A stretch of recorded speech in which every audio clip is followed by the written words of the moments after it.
ኢትዮጵያዊነትን ከእግዚአብሔር መመሪያና ትምህርት ነጥሎ ያስቀምጣል። ውይይቱ ትክክለኛ የኢትዮጵያዊነትን ምንጭና አመጣጥ ባለማወቁ ሌሎች መጤ ሕዝቦች ያመነዠጉትን መልሶ ያስተላልፋል። ነቢዩ ሙሴ በዘፍጥረት በልሳነ ዕብራይስጥ ኢትዮጵያን ሲጠቅስ፣ ፈሪሳውያን ያጻፉት መጽሐፍ ደግሞ ኢትዮጵያን አጥፍቶ ኩሽ እያለ ይገኛል። እርሱ በዕብራይስጥ በመጽሐፉ ብዙዎችን አደናቅፏል።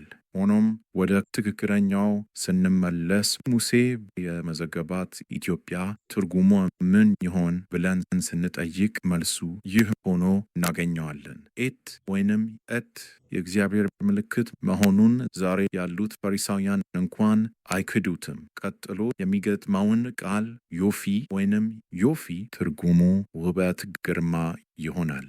ሁለቱንም ቃላት ጎን ለጎን አድርገን ስናስቀምጣቸው በዕብራይስጥ ኢትዮጵያን መጻፍ ያስችለናል። በዚህ ምክንያት ነው ኢትዮጵያን ያለ እግዚአብሔር ሐሳብ ማየት የሌለብን። እግዚአብሔር ስል ስለ እስራኤል አምላክ እናገራለሁ። ታቦት ስለሰጠው ስለ ያው አምላክ ነው። የሙሴ አምላክ በእስልምና ካለው አምላክ ጋር አንድ አይደለም። እሱ ያው አምላክ ቢሆን ኖሮ ሙስሊሞች 10ቱ ትእዛዛት ይኖራቸው ነበር። ኢትዮጵያዊነት የሚጀምረው እና የሚያበቃው በዚህ ሐሳብ መሆኑን ሁሌም ማተኮር አለብን። ክብረ ነገሥት ራሱ ይህኑ ሐሳብ ያስተጋባል።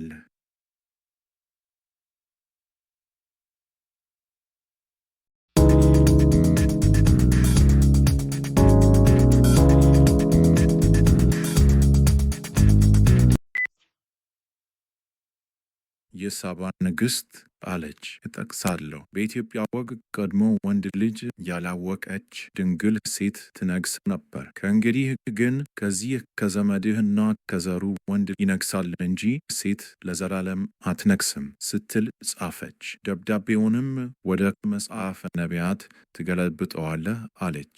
በኋለኛውም ዘመን ለፀሐይ፣ ለሰማይ ሰራዊት፣ ለተራሮች፣ ለዛፎች፣ ለድንጋዮች፣ ለዱር ዛፎችና ለጥልቆችም ቢሆን በውሃ ውስጥ ላሉት ለጣዖታትም ቢሆን ለወርቅ ምስልና ለሚበሩ አእዋፍ እንዳይሰግዱ ለመታሰቢያና ለትንቢት እንዲሆን በብረት አስቀርጸህ በምትሠራው በእግዚአብሔር ቤት ታስቀምጠዋለህ። እያሟረቱ አያመልኩባቸውም።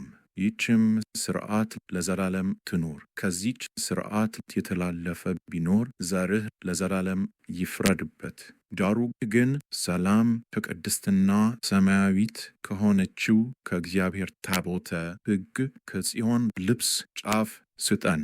ምንም እንኳን ሙሴ የዕብራይስጥን ቋንቋ ቢናገርም አንዳንዶች ኢትዮጵያ የግሪክ ቃል ናት ይላሉ። ሌሎች ደግሞ ኢትዮጵያ የሚለውን ቃል በድፍረት ክደው ሙሴ ኩሽ ነው የጻፈው እንጂ ኢትዮጵያ አይደለም ይላሉ። ብዙዎች ኩሽ የሚለውን ቃል ሲያዩ ስለ ጥቁር ሰው ያስባሉ። ከመረገሙ የተነሳ የጠቆረና ጸጉሩ የከረደደ አድርገው በአእምሯቸው ይስሉታል። ነገር ግን የኩሽ ጥቁርነት እና መረገም በመጽሐፍ ቅዱስ አልተጻፈም። አያቱ ኖህ የመጀመሪያ ነጭ ሰው እንደነበረ ተጽፏል። ታዲያ እንዴት ብሎ ነው ጥቁር የሆነው ቢባል ኩሽ ጥቁር ነበረ የሚለው ሐሳብ ውሸት ስህተትም ነው። በዘፍጥረት ምዕራፍ 10 ጥቅስ 6 ላይ እንደተገለጸው የካም ልጆች ኩሽ፣ ምዝራይም፣ ፉጥ እና ከነዓን ናቸው። ከካም ልጆች ሁሉ የተረገመው ከነዓን መሆኑ ግልጽ ነው። እርግማኑ ኩሽን፣ ምዝራይምን ወይም ፉጥን አያካትትም። ዘፍጥረት ምዕራፍ 9 ጥቅስ 25 እንዲህም አለ፣ ከነዓን ርጉም ይሁን፣ ለወንድሞቹም የባሪያዎች ባሪያ ይሁን። እንዲህም አለ፣ የሴም አምላክ እግዚአብሔር ይባረክ፣ ከነዓንም ለእነርሱ ባሪያ ይሁን። እግዚአብሔርም ያፌትን ያስፋ፣ በሴምም ድንኳን ይደር፣ ከነዓንም ለእነርሱ ባሪያ ይሁን። ሙሴ 4 ወንዞችን እንዴት እንዳኖረ ስናነብ ፊሶን በምድረ ኤውላት፣ ጊዮን በምድረ ኢትዮጵያ፣ ጤግርስ በምድረ አሶር፣ ኤፍራጥስ በኤደን ገነት። ስለዚህ ሙሴ በኩሽ ምድር ላይ ጊዮንን ማስቀመጥና በኩሽ ልጅ ምድር ላይ ፊሶንን ማስቀመጥ ትርጉም የለሽ ይሆናል። ኤውላት የኩሽ ልጅ ነውና ሁለቱም ኩሾች ይሆናሉ። መጽሐፈ ዜና መዋዕል ቀዳማዊ ምዕራፍ 1 ጥቅስ 9 የኩሽም ልጆች ሳባ፣ ኤውላት፣ ሰብታ፣ ራዕማ፣ ሰብቃታ። ምዕራፍ 41 ከብዙ ቀንም በኋላ ልጁ ማቱሳላ ልጁ ላሜህን ሚስት አጋባው። ከሱም ጸንሳ ወንድ ልጅ ወለደች። ሰውነቱም እንደ ዕንቁ ነጭ ሆነ፣ እንደ ጽጌረዳም ቀይ ነው። የራሱም ጠጉር እንደ ነጭ ብዝት ነው፣ የተሸራሸ ነው። ዓይኖቹም ያማሩ ናቸው። በዓለም አገራት ሁሉ ኢትዮጵያ ብቻ ናት በኤት በእግዚአብሔር ግርማ የምትጻፈው።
አሌፍ ታቭ በግሪክ አልፋ እና ኦሜጋ በመባል ይታወቃል። አሁን ያንን አውቀን እግዚአብሔርን ከኢትዮጵያዊነት ማግለሉ ተገቢ ነውን? ቅድም እንደተጠቀሰው በዘመናችን ካሉት ፈሪሳውያን እንኳን ይህንን የኤት ጉዳይ ያልካዱ ታላላቅ ረቢዎች እነዚህ ናቸው። ስማቸውን ማየት ትችላላችሁ። መጽሐፉም አለ እና እነሱ አልካዱትም እና የኢትዮጵያ ደግሞ ብቸኛ ሀገር ናት። የእግዚአብሔርን ግርማ በስሟ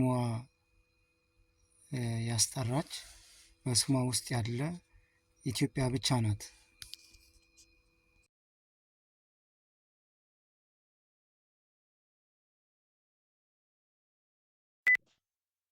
የኢትዮጵያዊነት እስላምን ያካትታል ለሚሉ እስቲ የንጉሥ ገላውዲዮስን ታሪክ ጥቂት ምዕራፎችን እናንብብ። ንጉሥ ልብነ ድንግል ከዙፋኑ ሲባረር ኢትዮጵያ በሙስሊሞች ተወረረች። ንጉሥ ልብነ ድንግል የገላውዲዮስ አባት ነበረ። ምዕራፍ 4 በዚያም ጊዜ ድሉ የበር ሰዓደዲን ሙስሊሞች ነበር። በኢትዮጵያ ቤተ ክርስቲያን ላይ የመግዛት ስልጣን ነበራቸው። በምስራቅ፣ በምዕራብ፣ በሰሜንና በደቡብ ባሉ ጦርነቶች ሁሉ አሸናፊ ሆነው ነበር። ግድግዳቸው በወርቅ በብርና በከበሩ በህንድ ድንጋዮች የተለበጠባቸውን አብያተ ክርስቲያናት ሁሉ አፍሰዋል። ብዙ ቁጥር ያላቸውን ክርስቲያኖች በሰይፍ የሁለቱንም ጾታ ወጣቶች ቆርጠው ልጃገረዶችና ልጆች ወደ መርኮ ወሰዱ። እንዲያውም በዝቅተኛ ዋጋ ለባርነት ሸጧቸው።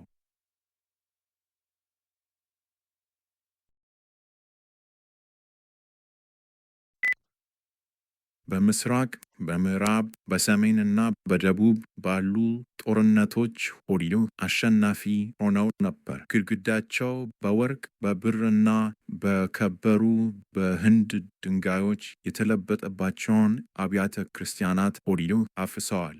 ብዙ ቁጥር ያላቸውን ክርስቲያኖች በሰይፍ የሁለቱንም ጾታ ወጣቶች ቆርጠው ልጃገረዶችና ልጆች ወደ መርኮ ወሰዱ። እንዲያውም በዝቅተኛ ዋጋ ለባርነት ሸጧቸው። ብዙዎች ክርስቲያኖችን እስልምናን አስገድደው እንዲቀበሉ አደረጓቸው። ከ10 አንዱ ብቻ እምቢ ብሎ የክርስትና እምነቱን አጥብቆ ይጠብቅ ነበር። በዚያም ጊዜ የዚህ ታሪክ ርዕሰ ጉዳይ የሆነው የጻድቁ ንጉሥ አባት ከዙፋኑ ተፈናቅሎ ከበረሃ ወደ በረሃ ተቅበዘበዘ። ረሃብን፣ ጥማትንና ብርድን በፍጹም ድህነት ተቋቋመ። ከምድራዊ ንግስና ከተድላዎቹ ይልቅ ሰማያዊውን መንግስትና ፍትህ ለሚሰደዱ ሰዎች የተሰጠውን ጸጋን መረጠ። ከዚህ ጻድቅ ንጉሥ ልጆች መካከል አንዳንዶቹ በሰይፍ ጠፍተዋል። ከመካከላቸው አንዱ ተማርኮ ነበር። ከእስረኝነት እንዴት ወደ ሀገሩ እንደተመለሰ ታሪክ በተገቢው ጊዜ እናሳውቃለን። እግዚአብሔር የዕድል ባለቤት ነው። ምስጋና ለእርሱ ይሁን። የጥሙስ ባለ ራእይ ዮሐንስ ካየው እባብ አንዲት ሴት እና ልጇ እንደተጠበቁ ሆዲዮ የዚህ ታሪክ የሚከታተለው እንዴት እግዚአብሔር ጀግናውን ማር ገላውዲዮስን ከዚህ ሆዲዮ መከራ እንደጠበቀው ነው።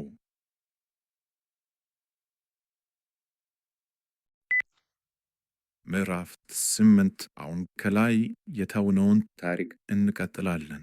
ማር ገላውዲዮስ ንጉሥ ሆኖ በተሾመ ጊዜ እና በአባቱ ዙፋን ላይ በሕጋዊ መንገድ ተቀምጦ የኢትዮጵያን መንጋ እረኛ ሆኖ በተሾመ ጊዜ በየከተማውና በየገጠሩ እየዞረ የተበተኑትን በጎች ለመሰብሰብ እና ከመካከላቸው የቆሰሉትን ለመፈወስ ጀመረ። በመንገድ ላይ የሚጠብቁትን ጠላቶች አልፈራም እና ቁጥራቸውም አላስፈራሁም። ምንም እንኳን ከእርሱ ጋር ጥቂት ወታደሮች ብቻ ነበሩ። የከበረና ልዑል እግዚአብሔር ከ1,000 ይሸሻሉ፣ ከሁለትም 10,000 ይሸሻሉ ባለው እውነተኛ ቃል አመነ።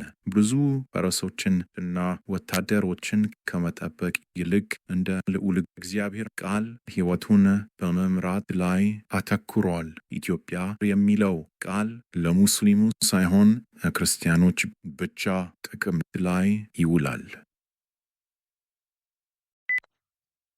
ሸዋን ሲጠቅስ የሚያመለክተው የአማራን መሬት ነው። እምነታቸውን የጠበቁት አማሮች ብቻ መሆናቸውን ያሳያል። ምዕራፍ 9 ማር ገላውዲዮስ ከዚያም በፍትህ ይኖሩ የነበሩትን መንጋውን ለማየት እና ወገኖቹን ለመጠየቅ ከትግራይ ወደ ሸዋ ለመሄድ 2 ወንዞችን ተሻገረ። በዚያም በቅንነት የቀረውን በባዚራን ወር ይደርስበት ወደ ፈለገበት አገር ደረሰ። ይህም የኢትዮጵያ ወር የመጀመሪያዋ የክረምት ወር በሆነችው በኢትዮጵያውያን ዘንድ በጣም ደስ ብሎታል። እግዚአብሔር ሁሉንም የክርስቲያን ሕዝቦች ይባርክ፣ እነሱን ከሌሎቹ በላይ ያሳድጋቸዋል እና ከእርሱ ከባድ ጭንቆናን ለማስወገድ ከራሱ ይልቅ ስለ ሕዝቡ አዝኗልና። ምዕራፍ 10 በዚያም ጊዜ የግራኝ አህመድ ልጅ ነሰርዲን በምስራቅ የኢትዮጵያ ክፍል ደዋሮ ተብሎ በሚጠራው የግዛት ዘመን ከአባቱ አደራ ተሰጥቶት ይገዛ ነበር። ብዙ ሰራዊት ነበረው፣ 1,000 ፈረሰኞችና 10,000 እግረኞች። ማር ገላውዲዮስ ከ60 ወይም ከ70 የማይበልጡ ፈረሰኞች ነበሩት እና የእሱ እግረኛ ጦር ደግሞ በቁጥር ጥቂት ነበር። የሆነ ሆኖ ለክብር እና ለልዑል እግዚአብሔር ቤተ ክርስቲያን ካለው ታላቅ ቅንዓት የተነሳ በሙስሊሞች ላይ ጦርነት ለማድረግና ሞትን ለመሻት ወስኗል። ምክንያቱም ከአሳፋሪ ሕይወት የከበረ ሞት ይሻላል ብሏል። ደግሞም እንዲህ አለ፣ የትውልድ አገሩን ሲጠብቅ የተገደለ የክብርን ሕይወት ያገኛል። ነፍስንም ማዳን የሚፈልግ በአዋራጅ ሞት ያጠፋታል። ሕዝቡም በእርሱ ላይ ተመሰረተ።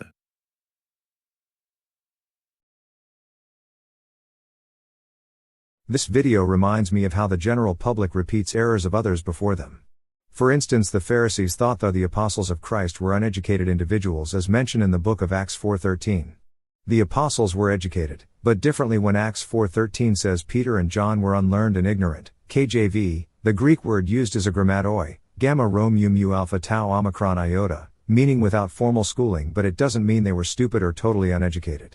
They likely didn't study under rabbis like Paul did with Gamaliel, but they were raised in Jewish tradition, knew the scriptures. They were raised in Jewish tradition, knew the scriptures. Jesus personally trained them for 3 years. Peter gives powerful speeches full of deep theological insight, see Acts 2 and 3. Despite what I have mentioned above, the Pharisees weren't just opponents of Jesus, they misjudged the apostles based on elitist standards. And yet, many modern pastors quote that verse as if it proves the apostles were actually dumb fishermen with zero knowledge. Several pastors then repeated the Pharisees' false view. For example, Joyce Meyer, she has made statements like God used uneducated, ignorant fishermen to show that God uses. Joyce Meyer, she has made statements like God used uneducated, ignorant fishermen to show that God uses ordinary people. T.D. Jakes, in motivational tones, he has described the apostles as not trained in theology or education, to inspire people that they too can be used by God. John MacArthur, while he respects the apostles, he also refers to their background as uneducated in the Jewish scholarly tradition. Charles Spurgeon, in some sermons, he pointed out that the apostles were not formally educated in the rabbinic schools. That can be problematic because it unintentionally sides with the Pharisees' mistaken judgment. It downplays the spiritual and scriptural depth of the apostles. It makes it seem like being ignorant is a virtue in itself. Similarly to the above mention, candidates in this video made comments like Islam is an Abrahamic religion, which a false comment. And on this false premise they started to build their arguments. The individuals in question made another false statement by saying Islam is equal to Christianity and Judaism, which isn't true. They went on to say that Ethiopian identity is partially forged by Islam. Again, Ethiopia and Ethiopia Winnet existed prior to Islam.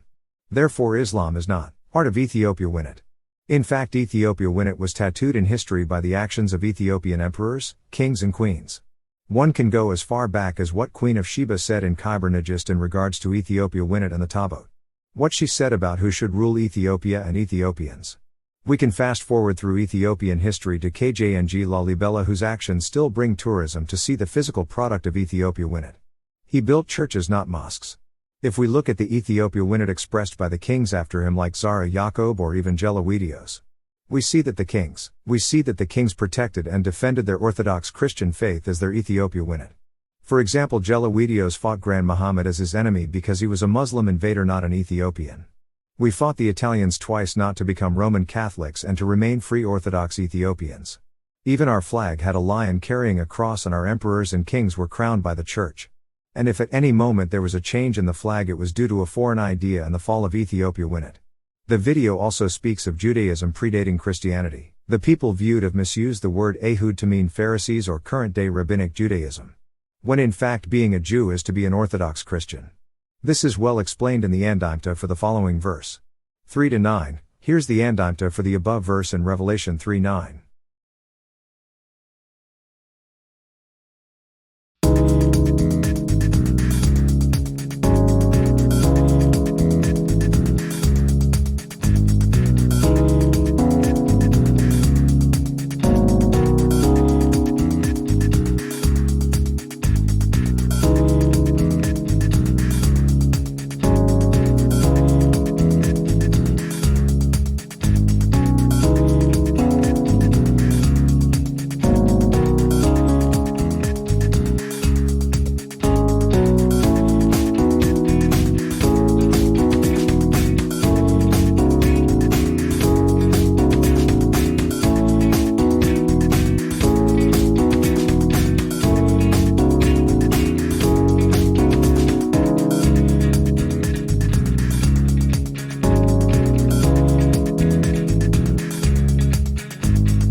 discussion on Atababa Media was too un-Ethiopian. It gets even worse when they agreed that Protestantism has the right to exist in Ethiopia.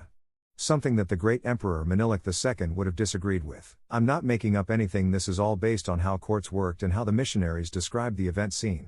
Imperial Court of Menelik II, Addis Ababa, circa 1898.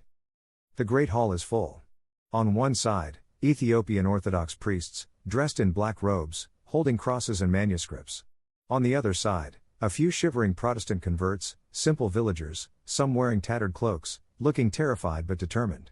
Menelik himself might not be physically present, he often sent a balabat or noble to oversee religious cases, but his authority looms over everything. At the center, the chief ecclesiastical judge, usually a high-ranking priest, and a civil judge from the imperial court. The court clerk calls out the accusation: "You are accused of abandoning the holy faith of Ethiopia, the Orthodox Tawahedo Church, and following the teaching of the foreigners, the Protestants." First judge, sternly: "Is it true? Have you turned your back on the faith of your fathers?" The leader of the converts steps forward. Quietly, but clearly, "We follow the teaching of the Holy Scriptures as God has shown us. We have not abandoned Christ." The room murmurs in shock. A senior priest waves a Bible, the Orthodox one, and shouts, "This is rebellion against the Church. They are wolves among the sheep." Another priest demands, "Spit upon the foreign Bible you have read. Renounce your heresy." The judges issue an order: if the converts spit on the Protestant Bible, they will be forgiven and restored to the Orthodox Church. If they refuse, they face punishment under the authority of the Emperor and the Church. The key moment: one by one, the converts are told to spit on a Swedish printed Amharic New Testament, the Protestants' Bible. Some are terrified. A few step forward and comply, but several, especially one young man, the missionaries call him Gebra, refuses. Gebra speaks out: "I will not spit on the word of God. I would rather die." The punishment: the judges order them to be beaten, flogged publicly. Some are imprisoned, thrown into filthy cells with heavy chains. A few are banished to remote regions. Exile in Ethiopia could be basically a death sentence in those days. At least one or two, records aren't 100% clear, may have died from the beatings. The Swedish missionaries, in their letters, weep over the fate of their converts. They write home: they are willing to suffer and die for the sake of the gospel. Historical note: this trial wasn't some tiny side event, it showed the real limits of religious freedom in Ethiopia at the time. Menelik was modernizing Ethiopia, building telegraphs, roads, etc., but when it came to religion, orthodoxy was considered the very identity of the empire. Allowing Protestantism to spread would have been seen as national suicide by the church leaders, and so they fought it ferociously. In short, yes, a real trial happened. Protestant converts were dragged before judges, ordered to renounce their faith. Punishment followed: refusal. Menelik II balanced between modernization and preserving religious unity, but in this case, he leaned toward defending orthodoxy. እንደ አንድ አማራ ኢትዮጵያዊ ተዋህዶ ኦርቶዶክስ ክርስቲያን በፓነል ባሉት ሰዎች እና በሰጡት ሐሳብ አፍሬያለሁ። የጋላ አክሰንት ያለው ጠበቃ ፋኖን ከኦነግ በኩልነት መጥራቱ ከእንደገና ምክር ሰጪ ሆኖ መቅረቡ ለአማራው ውርደት ነው። ኢትዮጵያውያን ነን ይላሉ፣ ግን የኢትዮጵያዊነት እሴት አያከብሩም። ለቤተ ክርስቲያን ጠላቶች ታግለዋል፣ ነገር ግን የክርስትና ስራቸው ለቤተ ክርስቲያን መታገል ነበር። እነሱ የኦርቶዶክስ ቤተ ክርስቲያን ልጆች ነን ይላሉ፣ ግን መጽሐፍ ቅዱሳዊ መመሪያዎችን አይደግፉም። ሙስሊሞች ወራሪ መሆናቸውን ጠቁመው አያውቁም። ይልቁንም ለሙስሊሙ ሕጋዊነት ይሰጣሉ። ከመቼ ጀምሮ ነው ሕገወጥ ሰው ሕጋዊ የሚሆነው? ወራሪውን በእንግድነት ያደናግሩታል። እስልምና እንግዳ ሳይሆን ወራሪ ነው። ጥርጣሬ ካለ የንጉሥ ማርገራውዲዮስ ዜና መዋዕል አንብብ። የመጽሐፍ ቅዱስ ግልጽ ምልክት የማያምኑትን እና ማመንን የማይፈልጉትን ቶለራንስ ወይንም ማስተናገድ የለም። ለማያምኑ የአምላክ መንግስትን ማስረከብ እና እጅ መስጠት የለም። ዛሬ ግራ በተጋባው ዓለም ብዙዎች መጽሐፍ ቅዱስ ስለ ቶለራንስ፣ ስለ ድንበር መክፈት፣ ስለ ሁሉም አምልኮዎች እኩልነት፣ ስለ ዴሞክራሲ እና አንኮንዲሽናል ሰላም ይሰብካሉ። ነገር ግን መጽሐፍ ቅዱስን ልብ አድርገን ስናነበው በጣም የተለየ ታሪክ ይነግረናል። በመጀመሪያ ግልጽ እንሁን። መጽሐፍ ቅዱስ የማያምኑትን ቶለሬት እንድናደርግ አያስተምረንም፣ ወይንም ባለማመን ከቀጠሉት ጋራ ሰላምን እንድንካፈል አያስተምረንም። ከብሉይ ኪዳን እስከ አዲስ ኪዳን እግዚአብሔር ሕዝቡን ያለማቋረጥ የሚጠራቸው ተለይተው እንዲለዩ፣ ጣዖት አምልኮን እንዲክዱ እና በጌትነቱ ስር እንዲኖሩ እንጂ ትከሻ ለትከሻ በኃጢአትና በአመፅ እንዲኖሩ አይደለም። አንድ አስደናቂ ምሳሌ በቆርኔሌዎስ ታሪክ ውስጥ ይገኛል። የሐዋርያት ሥራ ምዕራፍ 10 ውስጥ ይገኛል። ቆርኔሌዎስ ሮማዊው የመቶ አለቃ አሕዛብ እና ለእግዚአብሔር ቃል ኪዳን እንግዳ ነበር። ጴጥሮስ መጀመሪያ ላይ ወደ ቆርኔሌዎስ ቤት እንኳን ለመግባት ፈቃደኛ አልሆነም። ምክንያቱም አንድ አይሁዳዊ ከአሕዛብ ጋር መገናኘቱ የተከለከለ ስለ ነበር። ነገር ግን ከእግዚአብሔር ራእይ እና ከቆርኔሌዎስ በእግዚአብሔር ማመን በተጨማሪ በራሱ መንፈስ ቅዱስን መቀበሉ ጴጥሮስ እግዚአብሔር ቆርኔሌዎስን እንዳነጻው ተረዳ። ጴጥሮስ ቆርኔሌዎስን የተቀበለው በመንፈሳዊ የአምላክ ሕዝቦች አባል ከሆነ በኋላ ብቻ ነበር። ቆርኔሌዎስ ባለማመን ጸንቶ ቢቆይ ኖሮ ጴጥሮስ ከሱ ጋር መብላትም ሆነ ወንድሜ ብሎ መጥራት ስራዬ ነው ብሎ አያደርገውም ነበር። ያንን ጊዜ ጴጥሮስ አይኖረውም ነበር። ትምህርቱ የማይካድ ነው። መጀመሪያ ክርስቶስን መቀበል ይቀድማል። ተቀባይነትን ማግኘት ይከተላል።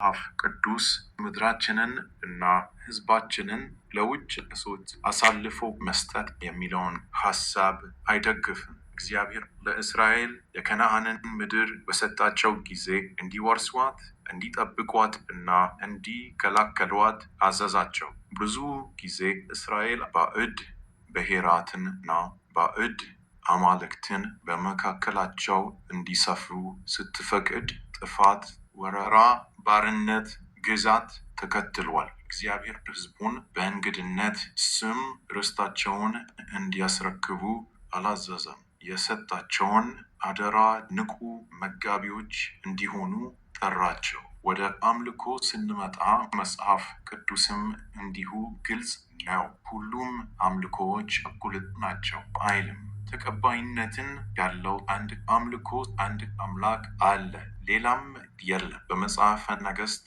ቀዳማዊ ምዕራፍ 18 ቀርሜሎስ ተራራ ላይ የነበሩት የበዓል ነቢያት የእውነት መንገዶች አልነበሩም። ኤልያስ ከእነሱ ጋር አልተነጋገረም። ውሸታቸውን ለማጋለጥ እሳትን ከሰማይ ጠራ።